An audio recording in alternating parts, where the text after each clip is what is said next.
A new poll that shows, despite continued economic uncertainty, fears of higher gas prices, unemployment issues, and a housing market that has not fully rebounded, you and your neighbors are somewhat more optimistic about the way that the state and the country are headed.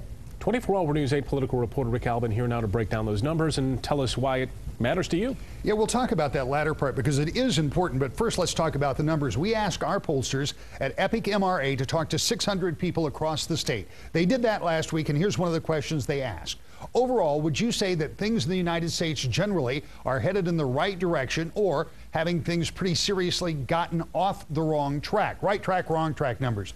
Here's what you said. Don't worry so much about today's numbers. Let's look back at August of last year. Only 14% of you thought it was headed in the right direction. 3/4 of the people asked said we were going in the wrong direction nationally. Fast forward, you see the November numbers pretty much the same, but now for last week's survey, fully 35%, more than double what believed that the economy or the country was going in the right direction back in August, more than double that, and now think so in April. Still, 55% think we're going in the wrong direction, which is a very significant number, but that is a marked improvement. Now, what about for the state? The same type of question. In Michigan, are things generally headed in the right direction, or have things gotten off track here? Here are those numbers. Again, let's start with August of last year.